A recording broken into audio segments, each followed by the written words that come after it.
Hey, it's Tally, and today we are going to take a look at the Pawn Activity Summary Report. This report gives a per-item view by category of the loan base at your store. We can drill down into things like the most popular items loaned upon, the items most redeemed, and outstanding dollar amounts of items broken into subcategories. So let's jump in.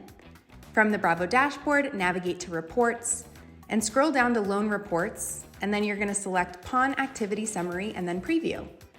Select a date or a date range. For this example, we are going to select April 21st to April 22nd, 2022, and then OK. The first section of the report breaks the main category of jewelry into subcategories, and the columns are broken out into transaction types and allow us to see dollar amounts and percentages associated with each one. We can see that watches and rings are two popular subcategories that have a lot of activity. Rings has a high dollar amount collected in loans and payments as well as in expirations. Watches are also right up there with some high dollar figures. The totals for each column in the jewelry section are displayed here.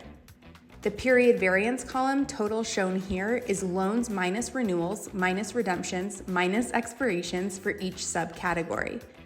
The period variance total is the variance in the loan base over the designated date range. The outstanding column gives a good idea of potential forfeitures as well as opportunities to collect on possible overdue payments. The next section of the report displays the subcategories of general merchandise, commonly known as manufactured goods. The subcategories will include home goods and furniture, firearms and knives, as well as coins and paper money. If we take a look, we can see that the video games, electronics, and firearms and knives categories have had a lot of activity.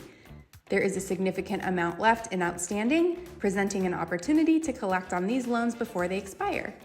The totals for each column in the general merchandise section are listed here. An important part of the loan balance is any loan reactivations or police confiscations. This section is dedicated to tracking those amounts for both jewelry and general merchandise combined. The grand total displayed here in the outstanding column is the loan base for the designated date range. The last section shows the interest and fees collected for the loans and payments, renewals, and redemptions on the days in the designated date range only.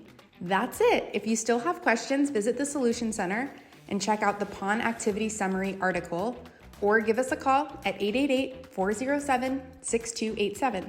Thanks, and have a great day.